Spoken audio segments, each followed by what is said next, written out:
पद्मा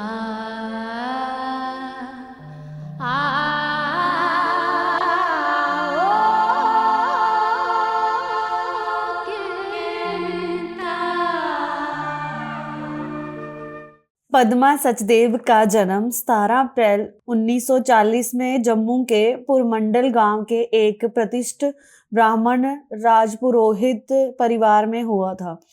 इन्होंने 12-13 वर्ष की उम्र में ही डोगरी भाषा में कविता और लोकगीत लिखना शुरू कर दिया था। कुछ समय के लिए इन्होंने मुंबई रेडियो में भी कार्य किया। इनकी 1969 में एक कविता संग्रह मेरी कविता मेरे गीत प्रकाशित हुई, जिसके लिए पद्मा सचदेव को 1971 का साहित्य अकादमी पुरस्कार से सम्मानित किया गया। 4 अगस्त 2021 में इनका देहांत हो गया।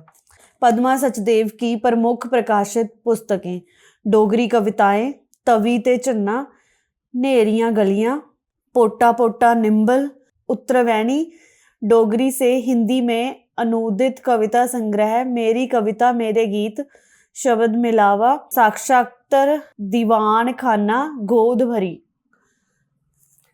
पद्मा सचदेव की कविता मिठड़ी है डोगरे दी बोली ते खंड मिठे लोक डोगरे। मिठड़ी है डोगरे दी बोली ते खंड मिठे लोक डोगरे, गल नहीं सहारदे ते बोल नहीं हारदे, दिंदे ने जबान तोली तोली ते खंड मिठे लोक डोगरे। मिठड़ी है डोगरे दी बोली ते खंड मिठे लोक डोगरे। देवते दयाले गी मक्खने ने पालदे, शिवे दे दवार जल मनै बद्धा ढालदे, देविये ने चाढ़दे ने छिल्ली ते खंड मिठे लोक डोगरे। मिठड़ी है डोगरे दी बोली ते खंड मिठे लोक डोगरे। चांदियें दा तोड़ा ते सुन्ने दा बलाकड़ू, मंडियें दा मियां मोआ, मुंडै दा गै आकड़ू, दिखे दा बंदूक खोली खोली ते खंड मिठे लोक डोगरे। मिठड़ी है डोगरे दी बोली ते खंड मिठे लोक डोगरे। जोधे ते सूरमे विद्वान कलाकार न, जम्मुएं दे गले इच फुल्लें दे हार न, चित्तरी दी दिखी लै वसोली ते खंड मिठे लोक डोगरे। मिठड़ी है डोगरे दी बोली ते खंड मिठे लोक डोगरे।